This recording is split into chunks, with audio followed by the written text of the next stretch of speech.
you. We're very grateful that Martin Fletcher is our guest this evening. Martin is in New York, and we thank you for joining us at a late hour and for being with us.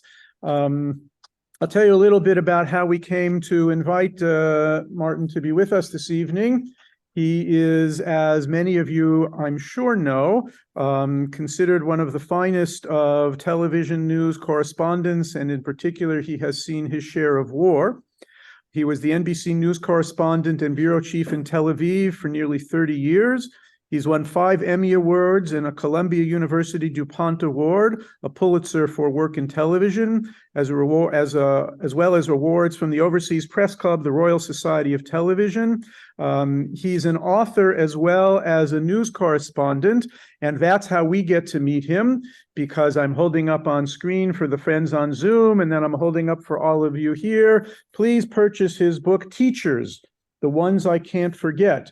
And he'll tell us a little bit about it, I'm sure, in the course of the evening, and I'm going to ask him a couple of questions from the book. But what's remarkable about the book is here is a war correspondent who sees humanity at its absolute worst, and who travels the globe to cover these horrors, and yet has found people whom he calls teachers, people who bring life and light and goodness into the terrible war-torn countries and circumstances in which they live. And he writes beautifully and eloquently about these people and the lessons that their lives teach.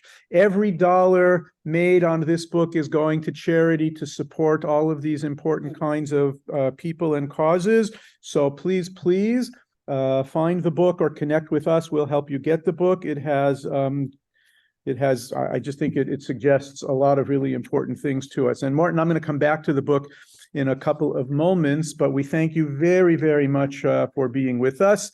Some of you may know that Mr. Fletcher has been called back by NBC News to currently cover the war. And in a few moments, I have lots of questions for him, and you may have some as well. But Martin asked if he could begin by sharing with us some thoughts and screening a video. So Martin, welcome to our community here in San Diego, in La Jolla, California. And we look forward to spending the time with you. Ron, thank you very much. And thank you, everybody. I'd love to be with you in person, but that didn't work out.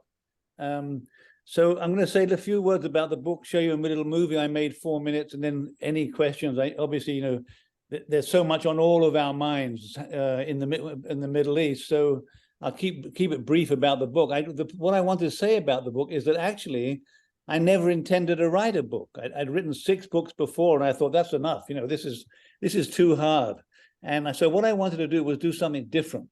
I wanted to go in a different direction and make some images, some pictures that would evoke emotions rather than give information, which I normally do as a journalist. And what I did was I took some freeze frames from television news films of people that left an indelible impression on me, from the work that I've done. And so the images I made, they were digitally edited.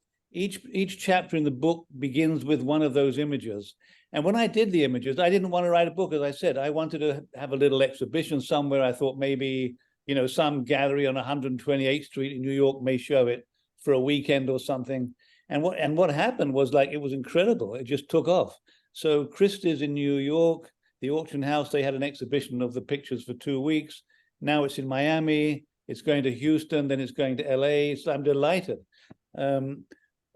But what happened was, because these images, which I wanted only to evoke an emotion, a bit like a painting, were so journalistic in nature, everybody kept saying, well, what is it? What's it about? So I wrote one paragraph, and then I just kept going, and it became the book that Ron is kindly holding in his hands at this very moment. There it is. Not that was a prompt, Ron. So I'm going to keep it short. But so I made a little movie. Just because I wanted to, and it's a kind of a promotional movie for the book. But what it really is an introduction to the characters, to the people that I write about in the book. So I'm going to share my screen, and I'm just going to play it and hope that this works. So I'm sharing the screen now. Hang on.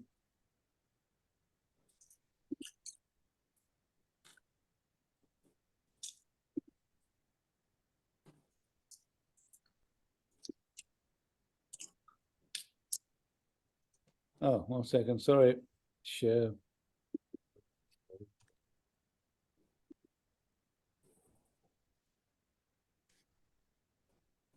The many Here we new go. skills we have learned.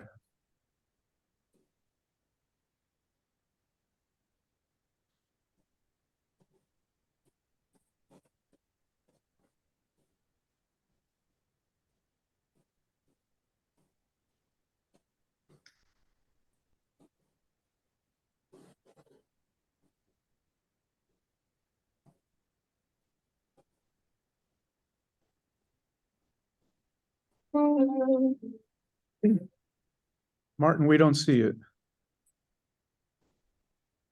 Oh, you don't see? Did you hear it? I'm beginning to hear some sound, but I don't see the video. Oh, you know what? Maybe we shouldn't waste your time then. 1 second.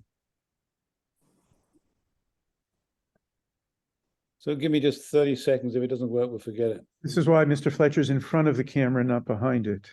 Yeah, this wouldn't happen on Fox News. If you send us the link, I can forward it to folks. Or I could play it on, yeah. Yeah, you know what, Ron? I think, sorry, if it's not working, forget it. And Okay, well, go ahead and tell us what you wanted to share, and then we'll go further. Well, you know what? Without the video, it doesn't. It's not really. I'm so sorry. It normally works, but it was an introduction really to the characters in the book. Each chapter begins with one character, with one picture, and each of those 11 images is in the exhibition that I mentioned. You know what? Oh, that's a good idea. Can you go up? Can you go, Ron? Can you find the one of the suicide bomber, the girl screaming? Yes. Wafa in the book, and then maybe just hold it up, because that was chapter 9, I believe. See, I read the book. It may be before that. I'm not sure. It was the girl screaming. Nope, not that one. Nope, before that. Sorry. You remember the name? Yeah, Wafa. W-A-F-A. Wafa. Wafa with a W. Wafa, page 17. Got it.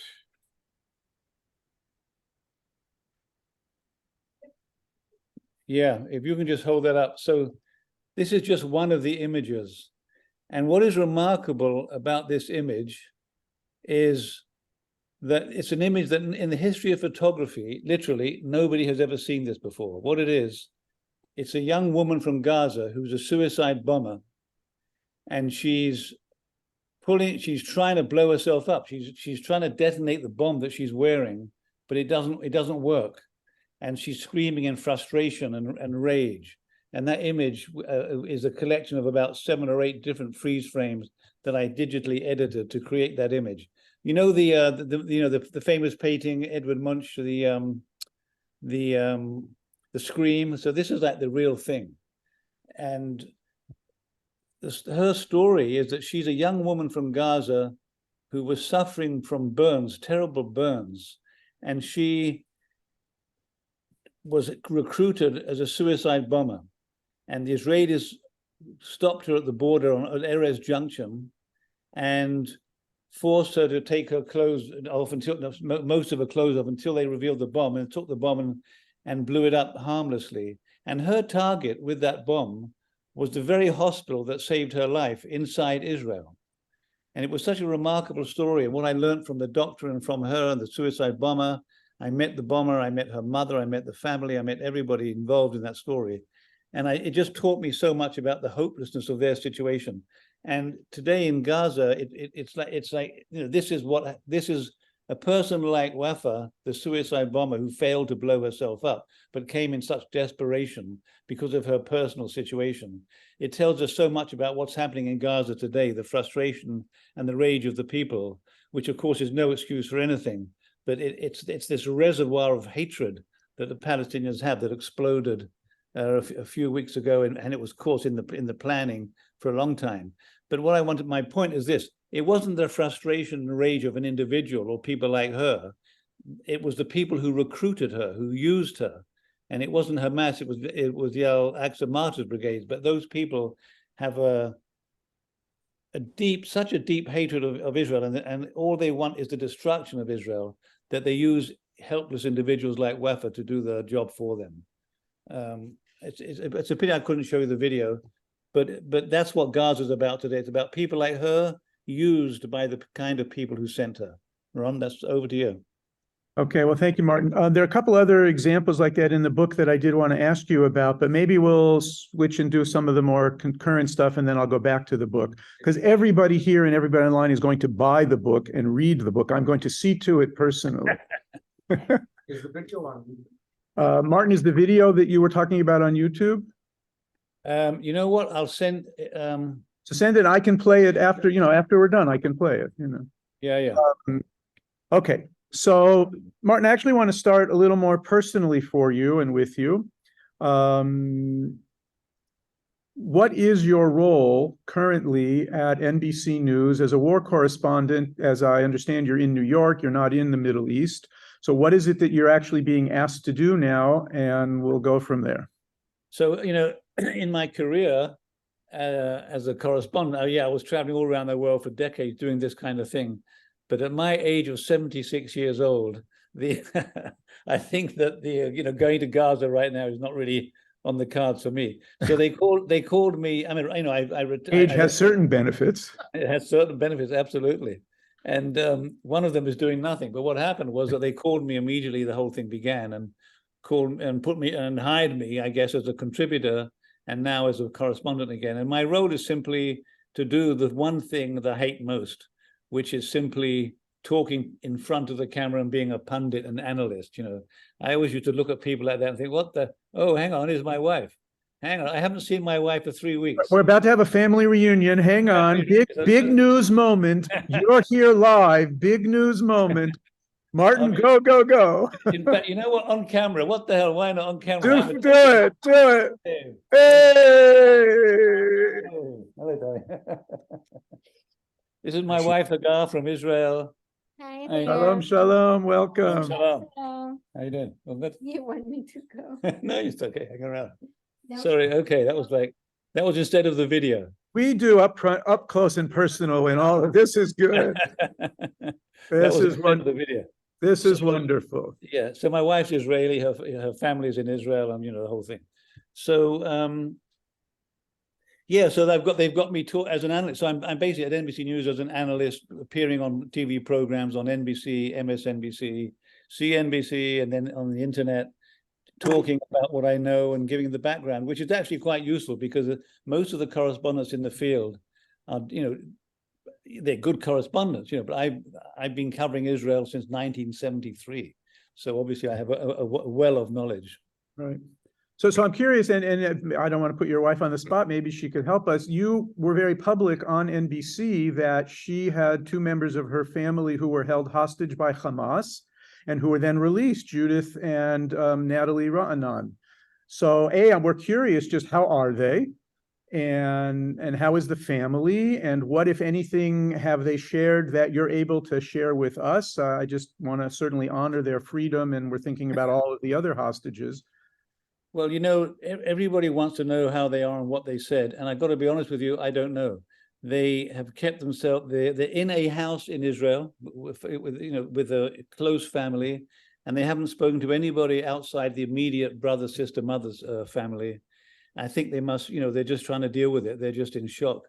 And, they're Americans. I mean, they live in America. You think the first thing they would do, get the heck out of Dodge and go home.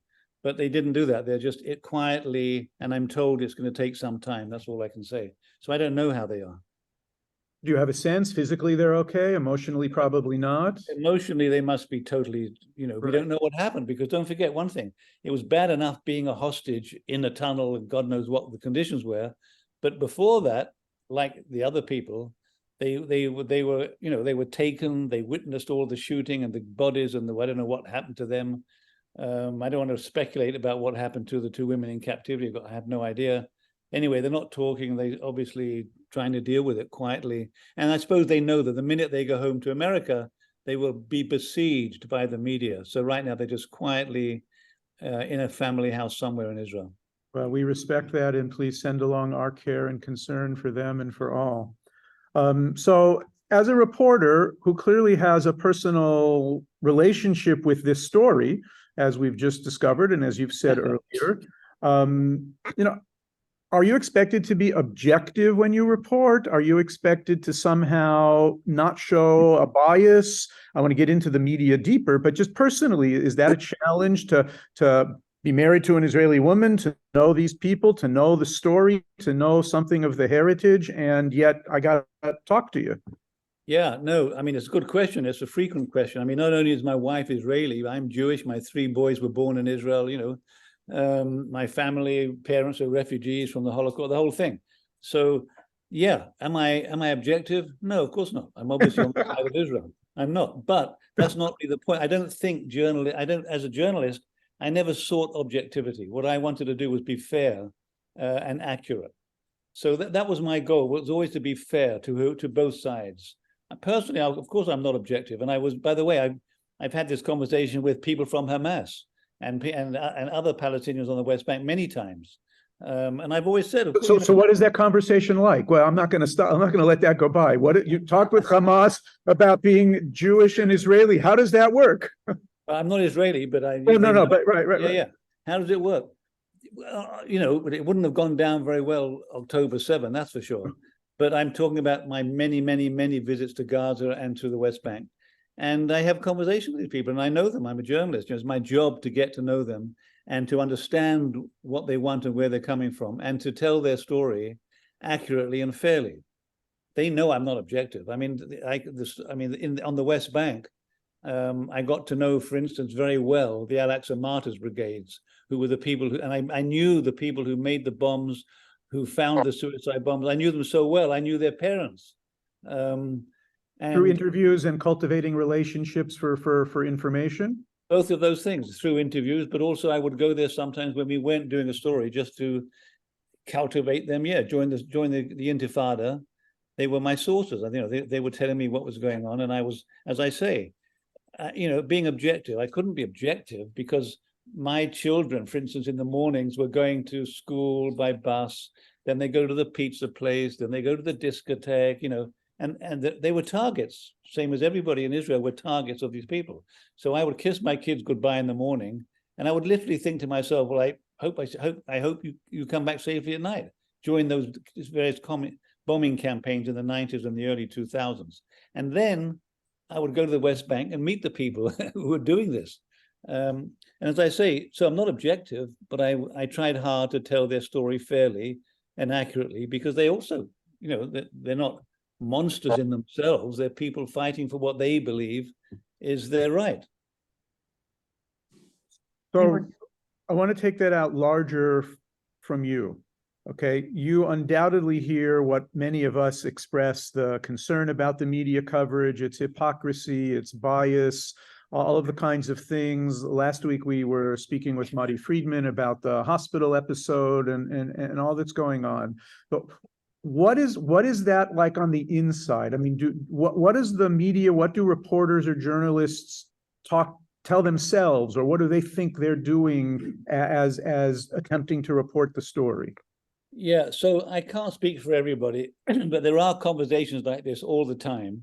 Not so much amongst the journalists themselves who are out in the field, because they're too busy. They're just getting, you know, they're sleeping 2 or 3 hours a night and they're trying to keep up with the story. But among the management and among the producers of the shows at NBC, there's a lot of discussion about this. And the position, and what I said to them, I actually gave a briefing to about 100 people at NBC and MSNBC on this question. And what I said to them was that, the cliche that truth is the first casualty of war, right? It's a cliche. So what I said, you know what, it's no longer true. Truth is not the first casualty of war. Truth has become a weapon of war. It's a weapon of war. And my truth and your truth, or their truth, it's never going to meet. So our job is to, as I said before, is to talk to the people and accurately reflect what they say. Now, we have a question right now, and it was amazingly, we had this discussion at NBC 2 days ago, and President Biden mentioned it last night. This question about, do you believe the figures, the numbers of dead that the health ministry in Gaza is giving out, 6,000 dead? So we were having this discussion, and I said, I don't believe it. It may be true, but I don't believe Hamas. Why would I believe anything Hamas says? And so there was a discussion about, so in that case, do you not give the numbers, or do you qualify it by saying the terrorist organization Hamas says that 6,000 have been killed? Or how do you qualify that? How do you say it? And why do you doubt it? So the example that I gave was from, with my long history, 1982, when Israel invaded South Lebanon to kick out the PLO. After 3 days, the Palestinian Red Cross said that 10,000 Palestinians had been killed in Israel's attack. And this was quoted all around the world, the Red Cross. It doesn't get more credible than the Red Cross. But we were there in South Lebanon. Where are all the dead people? Where are they? We can't find any, or very few. And then it turned out that the president of the Palestinian Red Cross was the brother of Yasser Arafat. So is this somebody you're going to believe? Of course not. So that was the issue about the source. Where's the information coming from? So I think our job, as what we call now is called mainstream media, is to check and to try and get it right. And the problem has gone way beyond whether the New York Times is accurate or the LA Times or NBC. It's all the information coming from the social media, which is, we all know, is basically just a forum for propaganda. So the question becomes now, who do you believe? And the answer to that becomes, in the conversations we've had, well, the audience has to check the information. Well, but it's not the job of a news consumer to go around checking the information somehow. So it's a quandary. But our job still can only be that we verify as much as we can what we say and go with that. And I'll give you an example, actually, as a matter of fact. On that day that it came out that my relatives were released, right? That was like a huge news day, and I was on the air all the time, and I was on the air at that moment. And NBC was saying in my ear, is it your family? Can you confirm? And I was on live, and I said, well, no, and it was like this pressure to be first with the news. And my wife was on the phone with her relatives in Israel, and I said, so the news came, 2 people have been released. Wow. Turns out, wait a minute, they're American. Wow. It's a mother and daughter. So this is ticking all the boxes. But would I actually say it's my family? At what point did I say that? And I wasn't able to confirm it. I said, I'm not sure. It has to be. As far as we know, there's no other mother and daughter Americans being held. But I wasn't able to confirm it. When I finally did confirm, God, it's yes, it's them. I said it, but it took some time. Now, most news organizations, especially social media, would have gone on the air immediately and then corrected it if necessary. But I didn't want to do that. I wanted to get it right. It wasn't so important to be first. It was important to be accurate. So that's a discussion we have all the time about being first or being, when you assume you're going to be accurate. Because as you know, with social media, when something happens, people click on the first or second story they see, they read it, and that's the end of it. So if that first story contains false information, like the hospital, where Hamas said within minutes, 500 dead, and it was done by Israel without having any idea what the truth was. So our job is to get it right. And that's the whole discussion of organizations like NBC, is to get it right. Don't always have to be first. So actually, I want to ask you to go a little deeper into that if you can. I was curious, and you're the correspondent who has been out there. You were telling us earlier about talking to the Hamas types and whomever, and knowing them and knowing something about them and trying to cultivate them as a source. So take us behind the scenes. How is the reporting done? We're watching now the correspondents from various networks and news agencies that are reporting to us. How do they do this? How is their information vetted? What does it take to get to air? Are there colleagues, producers, editors reacting, making decisions? How's the sausage made? Well, it depends if you're going live on TV. Like, say, you're on the border in Gaza and you're going live. So this is based their talking's based on the people they've talked to. And, excuse me, usually the guy in the field doesn't have that much information. because they're not getting around. So they're using the telephone. They've got producers and other correspondents who are calling sources, gathering information. They're reading the same things you're doing, Reuters, Associated Press. They're watching Israel TV. They're watching Palestinian TV. They're trying to get all this information. And then they're trying, in their best professional way, to reflect accurately, as well as they can, what's going on. But there's a big, big difference between those people in the field who are doing what I just said, and, for instance, a host in a TV studio on CNN or MSNBC or Fox, and they're just getting stuff in their ear and they're reading stuff and they're asking questions from people like me. And then it becomes a matter of the quality of the people you're talking to and what do they really know.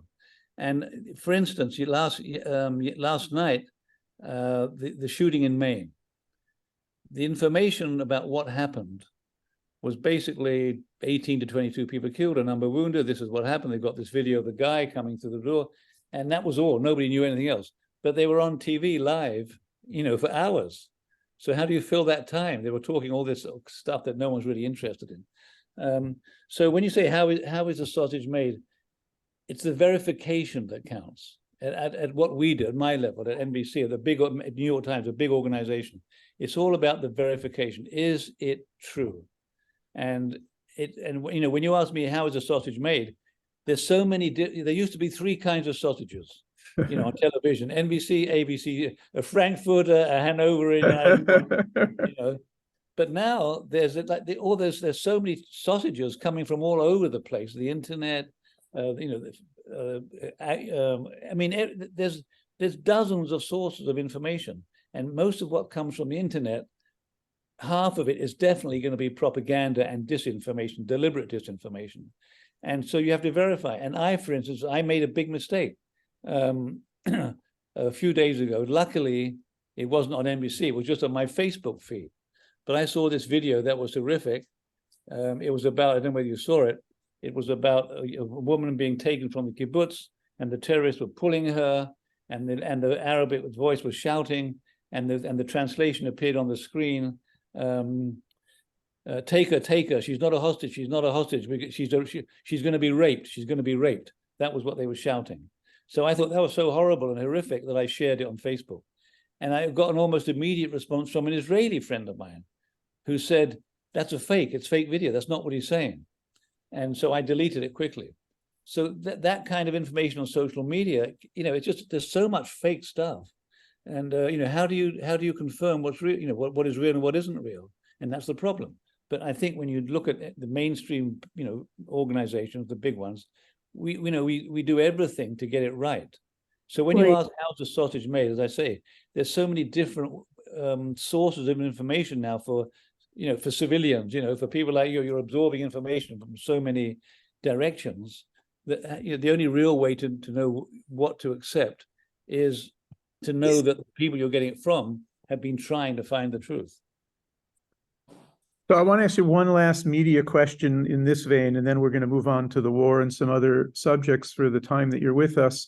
I'm going to ask it simply, not going to sugarcoat it. Is there bias in the media, and is it against Israel? Yes. Wow, that's somebody online, please mute whoever's not muted online.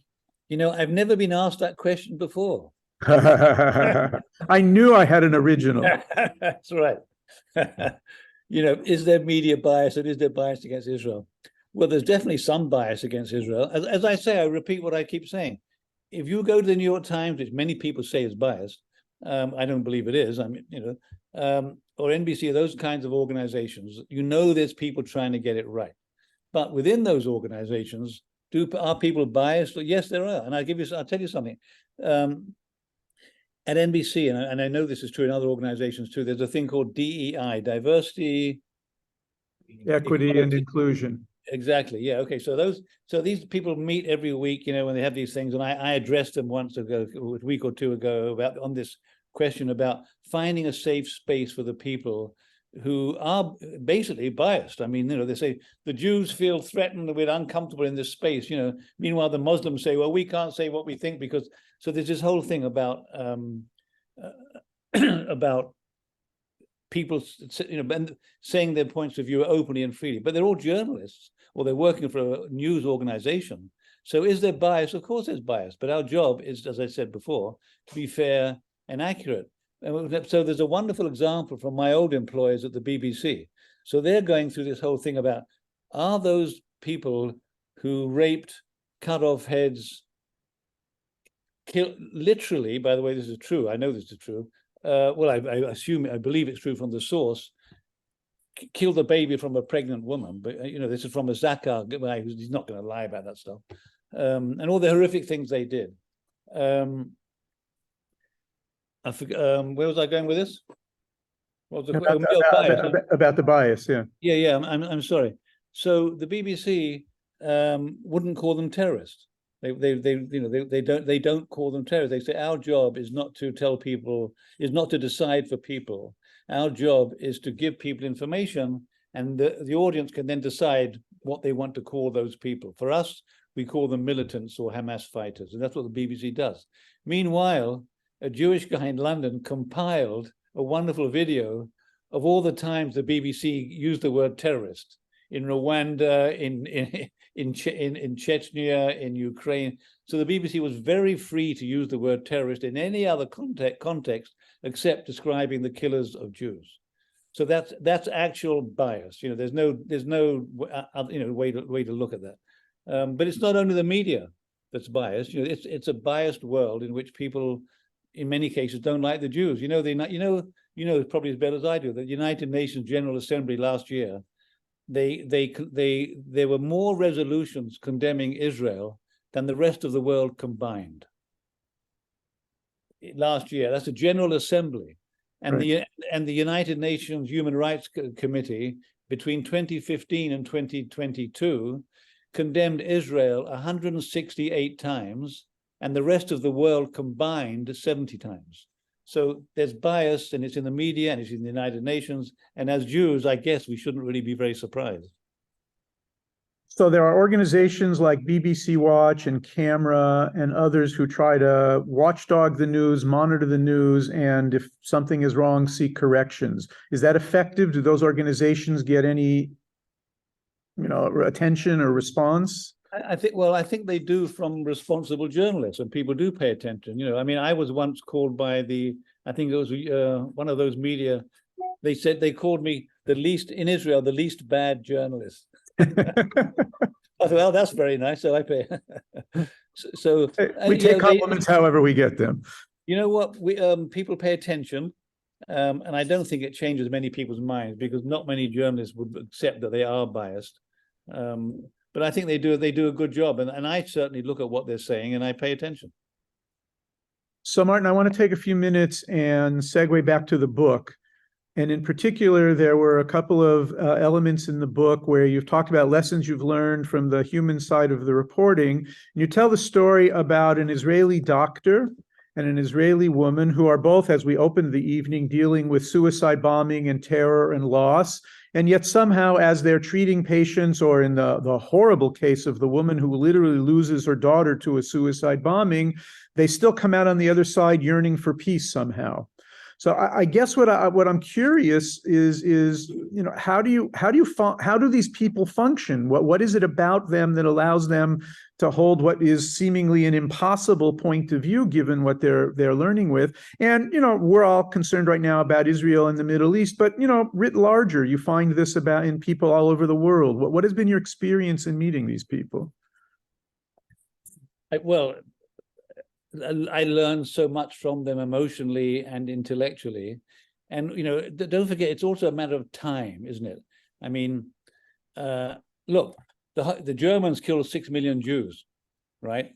Today, 75 years later, 80 years later, Israel and Germany are very close, and there's 30,000 Israelis living in Berlin. The British made peace in Northern Ireland. So over time, you can work things out. The extraordinary thing about these people was that it hasn't been much time, and so that's what I meant. So that, I mean, the woman, one of the women you're referring to, whose name escapes me, and I've got it right here. It's Nurit. Nurit, exactly, Nurit. So she's a fantastic woman, And so what happened to her was, this is by the way, so what happened to her was that her daughter was walking down Ben Yehuda Street in Jerusalem, 4 friends, girls, eating ice cream. There was a suicide bombing, and some of them, there was a lot of people killed. And one Mark, of the let me just read the paragraph from the book. Please. Then as the sun beat down in Jerusalem's Ben Yehuda pedestrian street, Nurit's 13-year-old daughter Smadar was strolling with friends, enjoying ice creams when two suicide bombers blew themselves up among the crowd of Jews. They killed 14 people and wounded 188. Smadar escaped the first blast, dropped her ice cream, and fled into the arms of the second Palestinian terrorist who blew himself up with Smadar in his grip. And now you're talking to her mother, Nurit. And Nurit has been a peace activist for reconciliation between Israelis and Palestinians, and this is back in the days of the Second Intifada. So talk to us about Nurit. Yeah, well, before I mention Nurit, just to show you how close I am in that story and how small Israel is. The 4th friend who was not killed is the daughter of one of our best friends, and she was saved after the first bomb by a passing pedestrian soldier who just pushed her inside a shop, and she was saved. And her name is Gili Kuchik. They're very close friends of ours. So that's how close we are to this story. So Nurit comes from a peacenik kind of family, and what she said was she'd been working for peace for years, and now she was stuck with this extraordinary contradiction, and it didn't shake her belief that peace in the end is the only way forwards. And she said something extremely interesting, which I've kept, which is one reason I wrote about her, because it's all about what I learned from people. She said, very interesting, she said that many people telephoned her, expressing condolences and horror and all and shock and the whole thing, Palestinians as well as Israelis. And other Israelis said, how could you talk to the enemy after they did what they did? And what she said was, they're not my enemy, Palestinians, those Palestinians who called her. What she said was, my enemies are the people who don't want peace. There are plenty of people who want peace who are Jewish, and there are plenty of people who want Palestinians who want peace too. And my enemies are the Jews who don't want peace and the Palestinians who don't want peace. They are my enemies. And interestingly enough, she had gone to school with Benjamin Netanyahu, Prime Minister at the time and today. And he called her at the time, and she wouldn't take his call because there's a lot of that going around right now.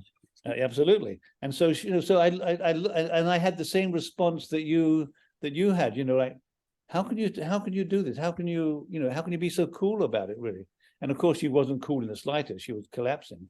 But didn't shake her basic belief that there are people who want peace and they're her friends, and there are people who don't want peace and they're her enemies, and there's a bit of both on each side. So that was it was a wonderful lesson to me.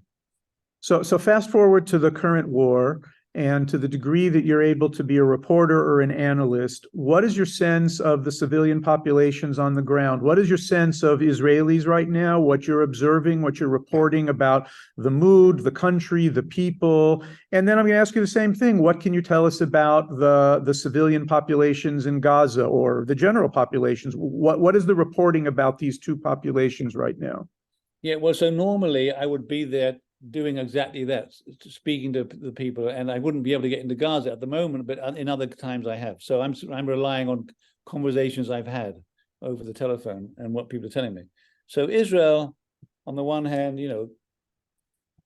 I totally united calling for destroying Hamas. I don't think there's anybody that thinks you shouldn't destroy it. They want to destroy Hamas.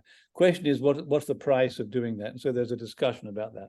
And one of the main unfortunate subjects of discussion at the moment, which is, I think, unique in Israel's history probably at this point in a war, is that so many Israelis simply don't trust the government to prosecute the war effectively or even successfully. So I've never known that before. There was great fear in the Yom Kippur War in 1973 that the Golda Meir and the government had lost control. But that lasted a couple of days, and nobody doubted the motives of the leaders. Today, there's doubt about the motives of the leaders in this government, and it's very widespread. And it's not only what you'd expect, the opposition movement, the people demonstrating, the people on the left, also within the Likud. I'm told that within the Likud now there are serious discussions going on about, we've got to get rid of Netanyahu. He's got to get rid of the guy. So that's very unusual and among the people. The question I would be asking the Palestinians in Gaza is this, and is this: the day before, on the 4th and 5th of October, you were living your life. On the 8th and 9th, you're running for your lives, and you're getting hell from the air. What do you think of Hamas?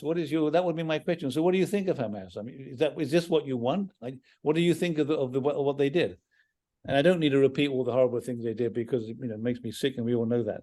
But the only person I've seen on TV who actually asked that question was actually, strangely enough, Lester Holt from NBC News. He was asking a Palestinian woman, and she was answering on her cell phone. And he asked her words to the effect of, so what do you think of Hamas? What do you think of this? And before that, she'd been very eloquent and fluent, talking about how awful the situation was. And then he says, so what do you think of Hamas? More or less, I forget the wording.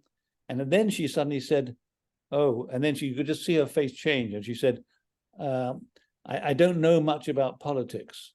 And I don't have much electricity, so I can't charge my phone. So I'm not really able to follow what's going on. So that was her answer. In other words, she's scared shitless to say what she thinks about Hamas, because Hamas not only attacked Israel with terror, but they rule by terror in Gaza, and always have done, and since 2006. So, I haven't been able to speak to Palestinians in Gaza. I'm calling some friends of mine down there who I used to work with and know, but I'm not getting anybody on the phone. But they live in fear of Hamas. So that would be, but they would not say that on TV, or even to basically to anybody. I mean, when I've interviewed people in Gaza, almost every time you speak to somebody, they look over your shoulder, they look past you while they're talking. And the reason they do that is, behind the television camera is some local Hamas representative who's basically staring in their eyes, telling them, you better stick to the party line. So I don't know what they think in Gaza, but it's pretty clear that they are the victims of Hamas.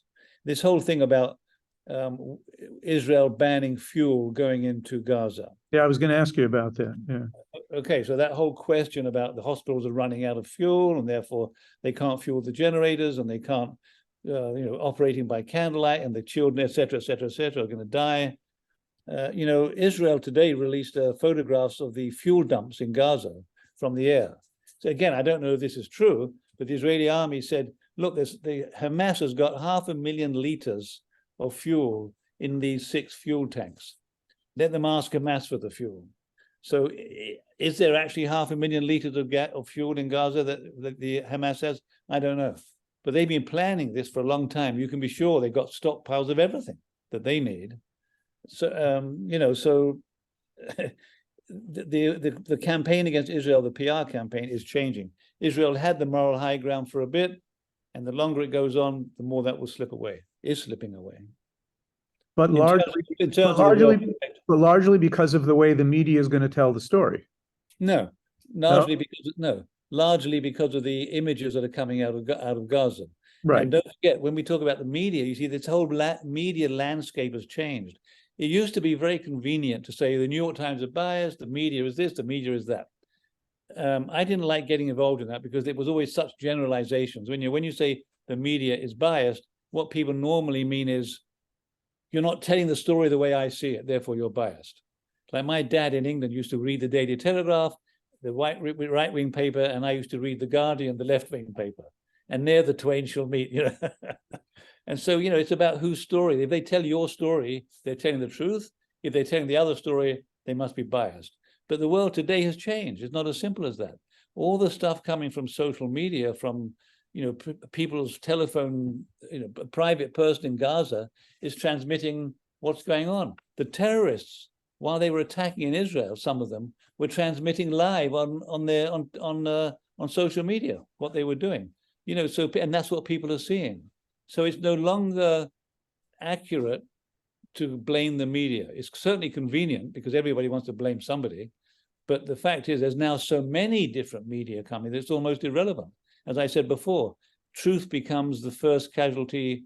It's not about truth being the first casualty. It's a weapon.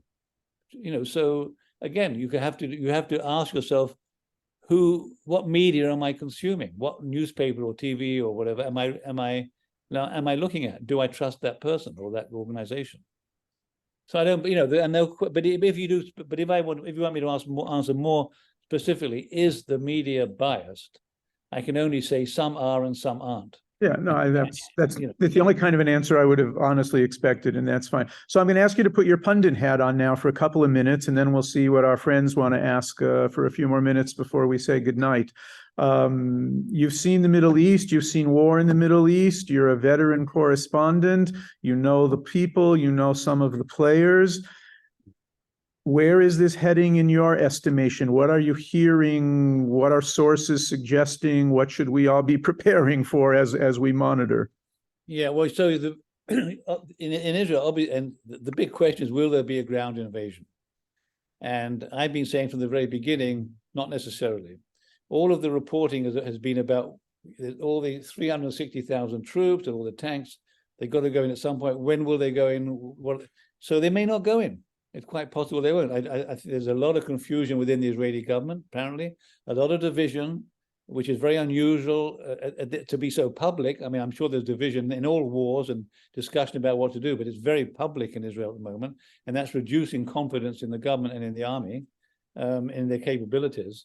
So I think what will happen is that there'll be more of what happened yesterday, which was a small little push into Gaza by armored groups and special forces to carry out specific missions, and that's what they've done in the past, and that may or may not end in a large-scale ground invasion.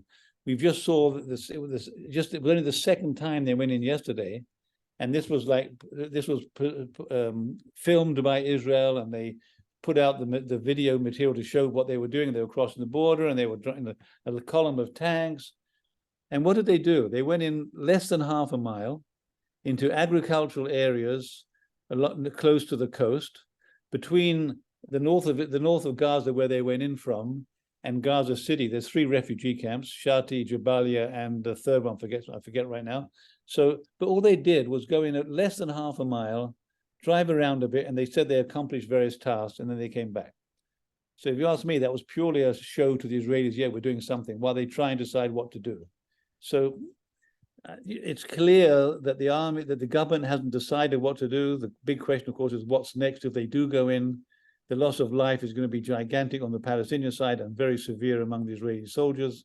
And I think the big stick that America is wielding over Israel at the moment, telling them we're told, don't go in yet, while America fortifies its own defenses of its own troops in the Middle East.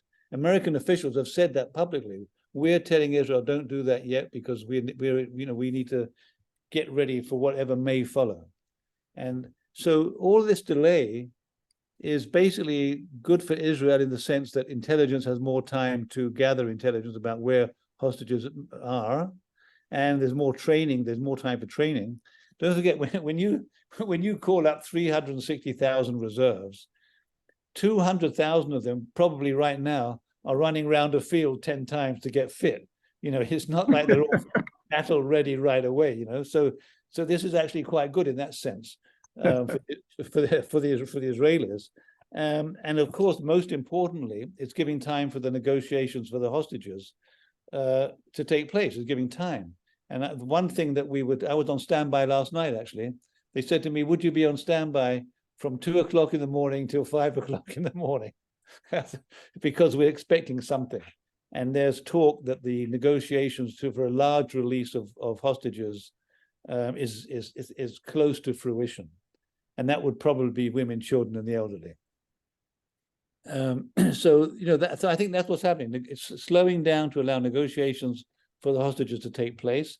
That plays into the hands of Hamas. I mean, after all, they attacked 3 weeks ago. The entire Yom Kippur War took 3 weeks. And Israel hasn't done anything yet, apart from bombing from the air.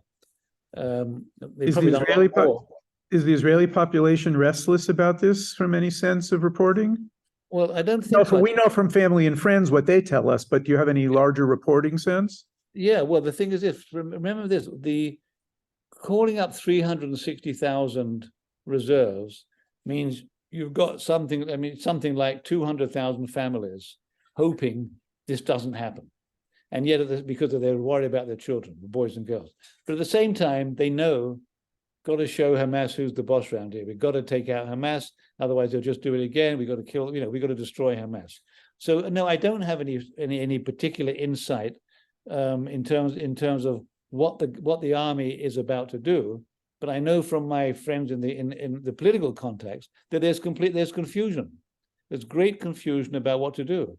And at this stage, 3 weeks into a war, and the government and the army are still confused and haven't yet decided what to do. This is another failure in Israel.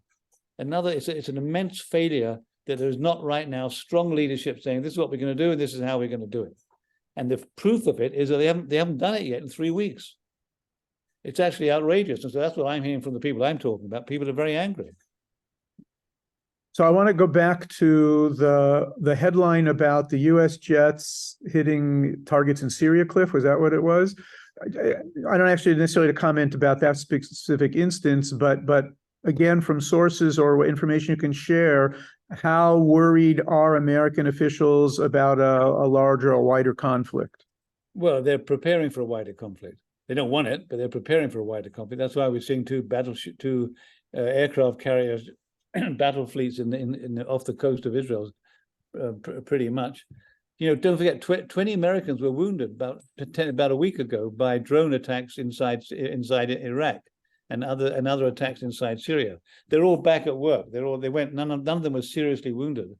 But America has been attacked 13 times. This makes it 14 times since this began.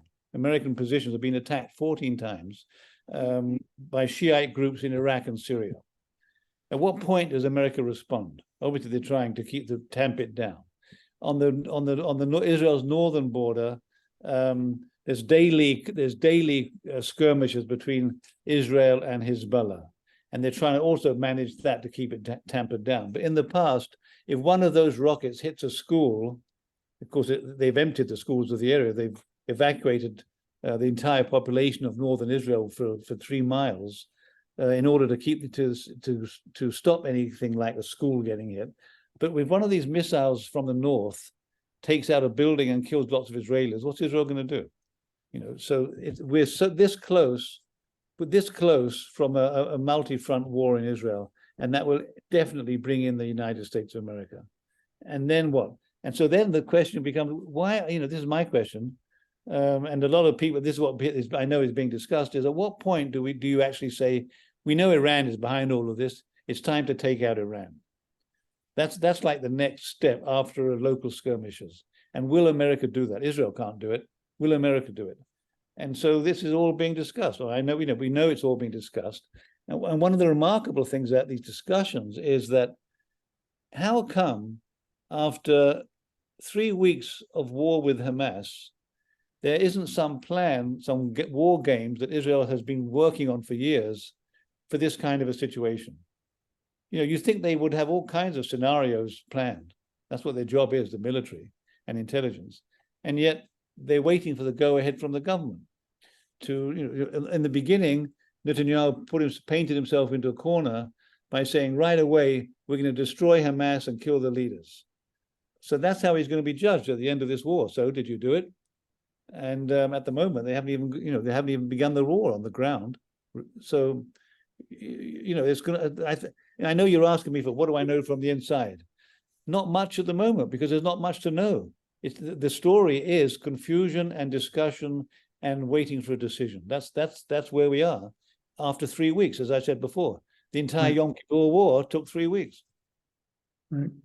Sobering. Thank you, Martin. All right, I'm going to take a couple questions from the room here, and then we're running out of time. Cliff, and I saw Rebecca and Talia and Rita. So go ahead, Cliff. So, Mr. Fletcher. I'll repeat it. Go ahead. You asked the question to Palestinians of your world on October 4th and 5th, and what do you think of Hamas? Martin, can you hear him? Pretty much. What do I think of Hamas? Is to Hamas, their world on October 4th and 5th was materially different. Why did they do it?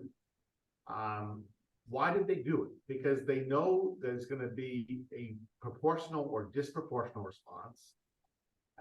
They're governing, they're taking the money from Qatar and living incredibly well from it and stealing it. Why did they do this?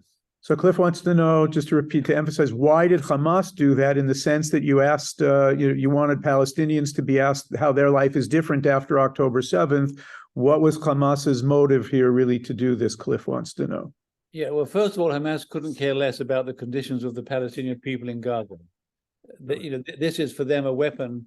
It's a humanitarian disaster. That's good news for Hamas. Now the world is focusing on Israel's dastardly deeds. The story is changed. But why did Hamas attack now is a question that's being studied. There's no definitive answer, but it's clear that what they wanted to do, their big picture aim, is to stop Israel making peace with Saudi Arabia, to destroy any potential peace moves that would come from that. Because part of the deal with Saudi Arabia that was being worked on was that, as part of the deal, Israel would begin a real process of negotiations with the Palestinians, leading potentially to some kind of solution. Hamas does not want a solution. This process was getting very advanced between Israel, the United States, and Saudi Arabia, and they wanted to stop that. That was definitely part of it, in terms of the big picture.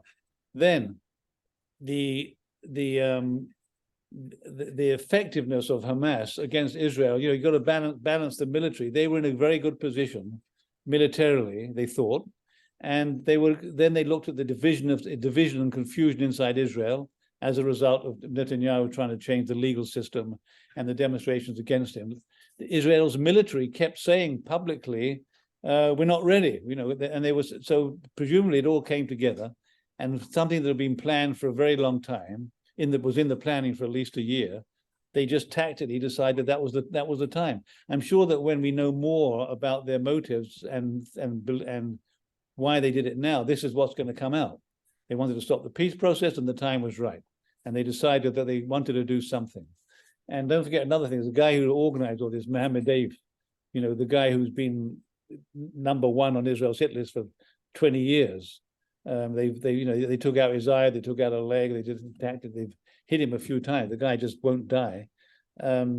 You can imagine personally he wanted to do this. They've been training and practicing, they had to do it. So the timing was right. Without a doubt, they were shocked. Hamas was shocked by how successful they were. There's no doubt about that. They sent in 150 people in the beginning, they got through, and the rest then said, okay, let's go. But can you imagine what it was like to be a Hamas fighter? And I call them fighters because when they came across the border, at that point, they were fighters. They became terrorists when they started doing terroristic things. But until then, they were a very well-trained fighting unit. And so they came across the border, they broke the fence in 15 different places, they crossed the patrol road, they're all ready to fight, and there's no one there. You can imagine they're all standing around saying, where is everybody? There was no army. So they just kept going, and they had a free field, easy going for hours and hours in those kibbutzim. And can I just give you one little example of what would have happened if the army had been there? The kibbutz Yad Mordechai is right next to Erez, immediately north of Erez Junction, an old kibbutz. So by the time the terrorists turned up there, they'd been fighting, so they got the news that they were on their way. 4 people, 3 young men and 1 young woman, waited at the entrance, and they were in a gunfight with the terrorists, and they killed all the terrorists. 4 people. They were ready, and they were able to kill all the terrorists. So, 4 people who were ready were able to do that. Can you imagine if the Israeli army had not moved 3 brigades from Gaza to the West Bank to protect the people's praying on the holiday. They removed 3 brigades the week before. Their intelligence was so bad. Another question that Israelis are asking is, where was the Air Force? How long did it take for an Apache helicopter to leave the base and get to the border with Gaza? 3 minutes? 4 minutes? 7 minutes. My wife is calling 7 minutes. She knows. 7 minutes. She knows this stuff. So 7 minutes. But where were they? They didn't come. Complete failure. All right. I know it's getting late, but I promised a couple of questions. Rebecca, Martin, you're okay for another couple of minutes? Yeah, of course. I'll keep it short so you can do it. Okay, great. Thank you. Rebecca, please. How much real conversation is there? How much of a movement is there to in some way remove Netanyahu now? How much of a movement is there to remove Netanyahu right now? And is it even possible? Oh, well, he will. He actually, for the first time, as you know, assumed some degree of responsibility. He said there will be an investigation, including himself. That's kind of new. They'll have to drag him out of the. He won't resign. He won't resign. And even if they drag him out, Sarah will still be in the house. It's not like she's going anywhere. Monica, please.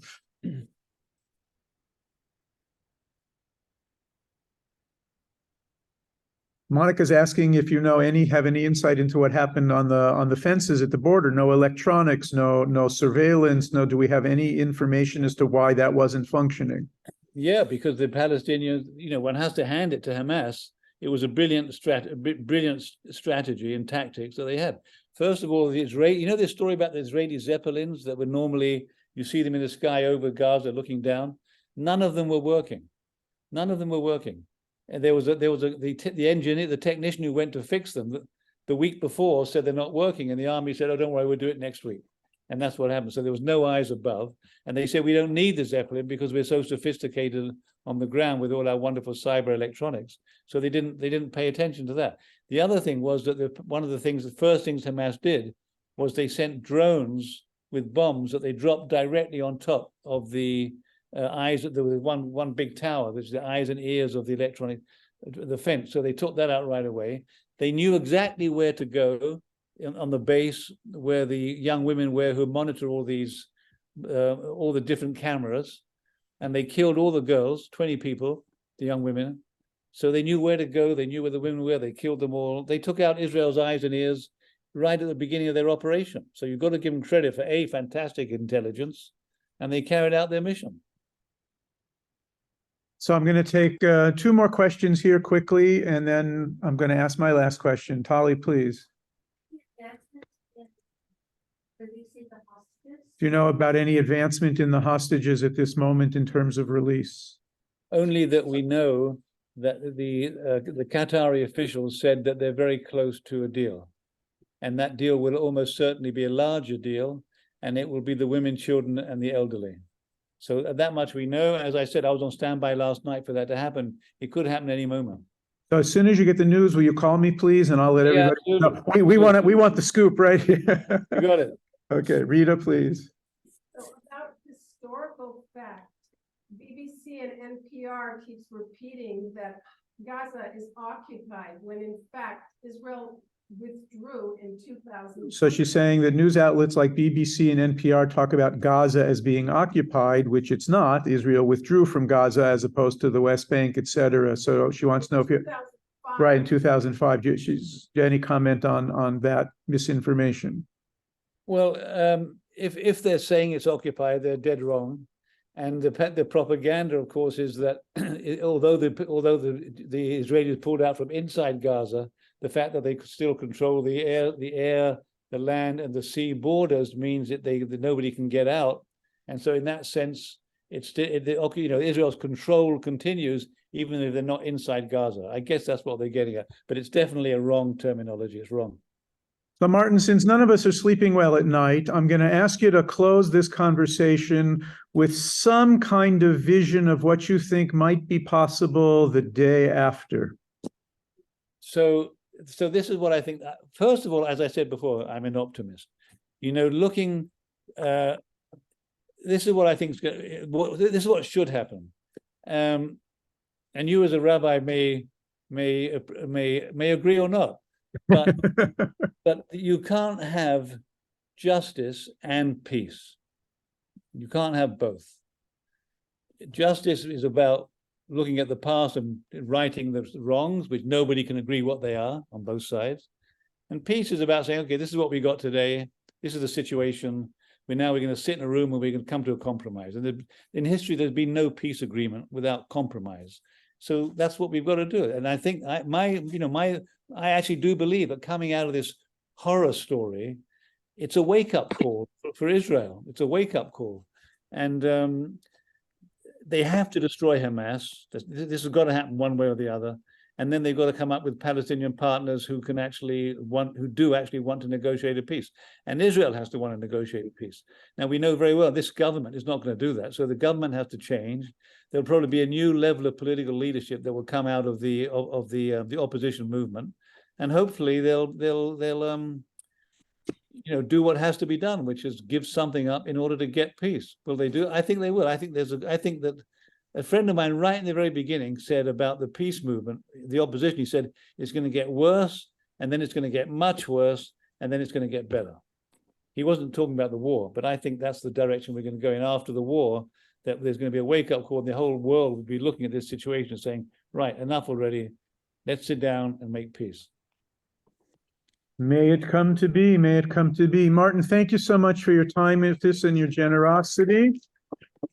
Thank I you, guys. remind all my friends about Martin Fletcher's book, Teachers, the Ones I Can't Forget. Really, it's a fascinating and meaningful read. Martin, we wish you well. We'll be watching you on television, and we thank you so much for being with us this evening. Thank you, Ron. Thank you, everybody. Appreciate it. Good night. Good night.